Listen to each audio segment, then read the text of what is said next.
You know, the issue with code switching is that the people who have always been really comfortable only recognize it when their discomfort starts.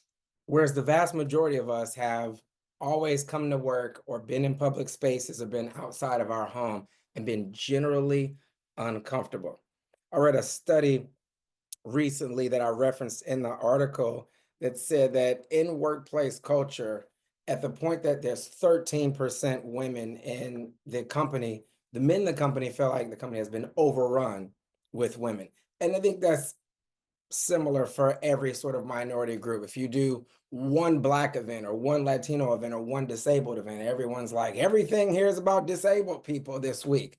And it's like, that's not a thing, right? So code switching is about transferring that discomfort. It is a power share. It is power transfer. And the whole point of decorum, of workplace etiquette, of professionalism is to make that transfer.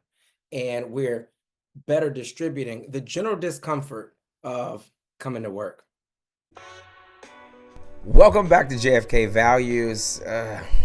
I should not have to do this, but we're going to critique people's values and how they get in the way of distributing actual value to people who need it, deserve it, are owed it both near and far.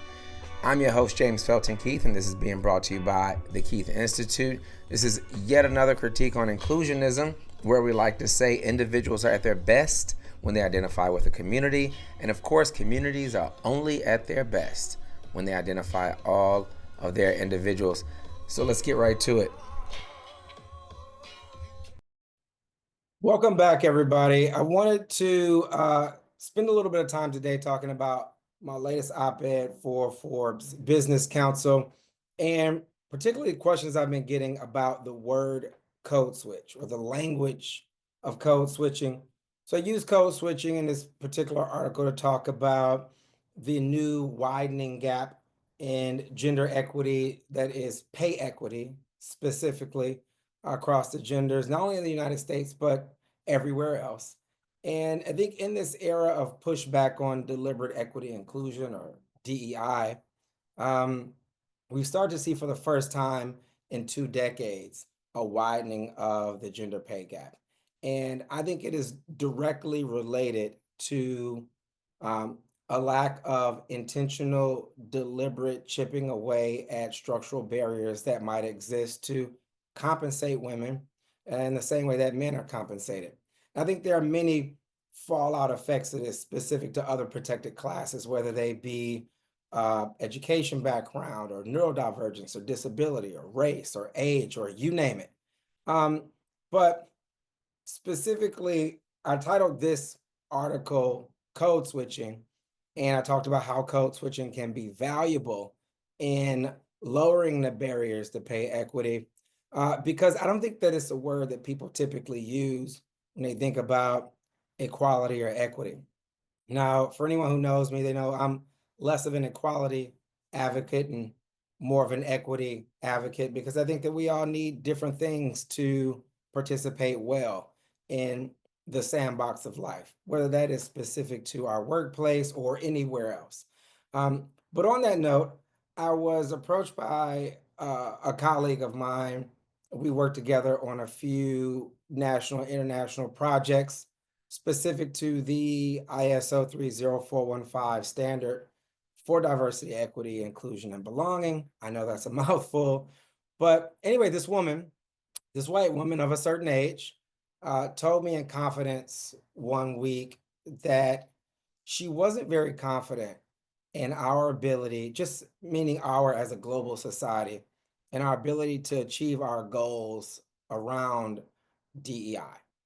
And I was trying to reassure her or give her at least my confidence in why I think that we can achieve our goals in deliberately creating equitable and inclusive, opportunities and ultimately solving for belonging.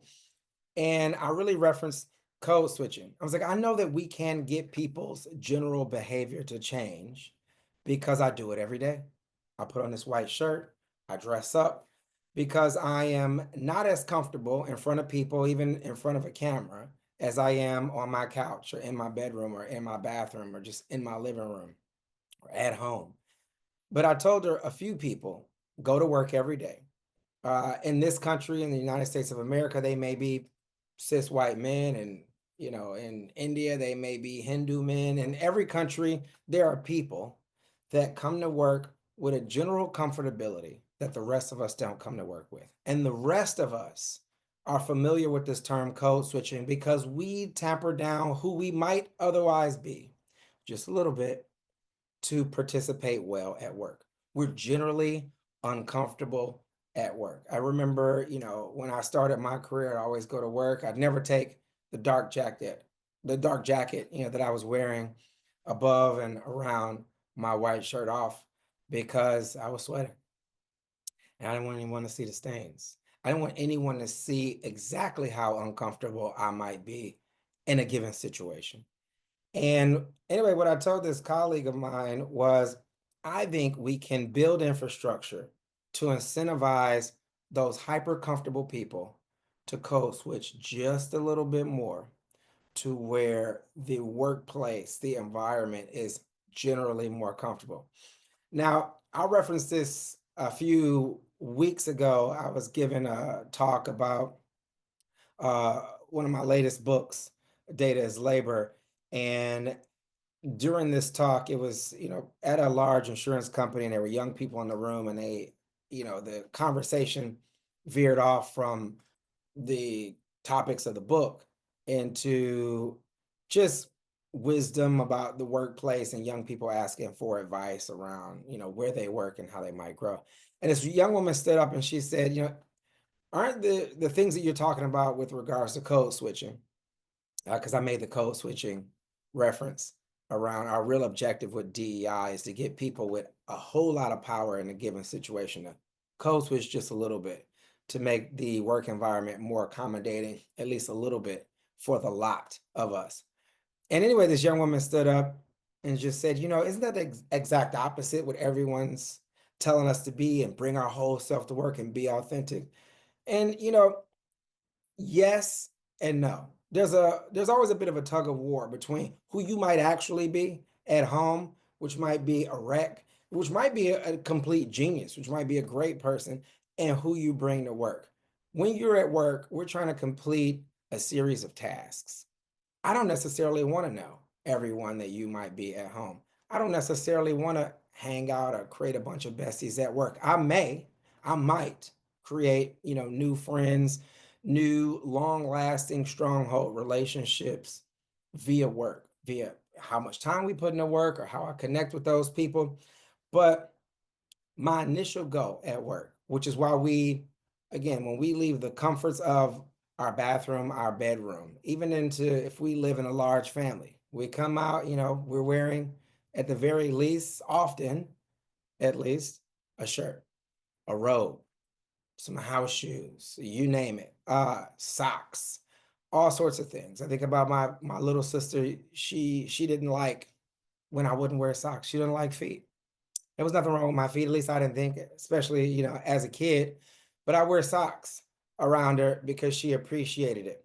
When we talk about code switching in the workplace, what we're asking is for the most comfortable people to tamper down how they might come to work hyper comfortable, so that everyone else in the workplace can sort of get their footing and figure out how to complete the tasks at hand. And that takes me into what I address in the article around some illegality that we often see in the workplace. So I tell a story at the beginning of the article of a young woman who came out of one of my peers' classes at a B school, and she's on an internship at a big company, did well on the internship, and had her exit interview to see if she'd work for this company full time. The management at the company, thinking that he was giving her a compliment, said, you did so well here that if you were a man, we would have paid you double. I know so many stories like that. I know stories of mostly men giving women compliments and offending them because they're too comfortable. I know stories of boards of men planning International Women's Day events because they think it will be sweet for the ladies. I'm like, these ladies, they're not your wives. You don't need to be sweet. You should be kind, but you don't need to be sweet. And you shouldn't be building anything for them without them. I think when people think about the workplace and doing something for a group that they don't explicitly identify with, just remember nothing for us without us. Don't do stuff unless you're involved in that group, number one. But number two, when folks are overly comfortable, they're nervous or unsure what to say, let's say they're even attracted to somebody. I've been aware of situations where a woman's wearing a certain type of shoes, a certain type of heels, a certain type of bright red pumps to work and getting what a male colleague thinks is a compliment, saying, you got your me pumps on today. Like, you look great, right? I know an actual scenario of that where the woman in the scenario was completely devastated by the comment. She's uncomfortable. Who knows what her background is, what her trauma might be, how she responds to that language, to those words. When I talk about code switching at work, one reason we go to work and we curse maybe a little bit less than we do at home or with our friends is because we don't know these people. And we do not want to immediately offend everyone with who we might be in our most comfortable environments. So, creating infrastructure to adequately identify everyone in the workplace so that we can more structurally dissipate offenses that are taken from some people who are overly comfortable at work is the beginning of how we get to consider whatever equity might be, whether it's pay equity for women, whether it's accessibility, equity for the disabled, or any other community that doesn't feel like they have access to the work environment. All these things are important. And so code switching is not just for the Black guy using a different voice when he's at work. And I'm thinking about myself as I've gradually gotten rid of my fake accent over time. I'm thinking about everybody. I'm thinking about the people, the bros that come to work and chest bump the 4'11" woman at work. And it's like, you don't need to do that, bro. Really. So the article is about code switching. It's about the gender pay gap and how companies and leadership can better engage their employees. But again, it starts with making sure that you're coming to work to have a certain air of professionalism where you're not high-fiving and talking smack in the way that you would around your besties, because you don't know these people, at least not as well as you think you do. Your work. Act accordingly.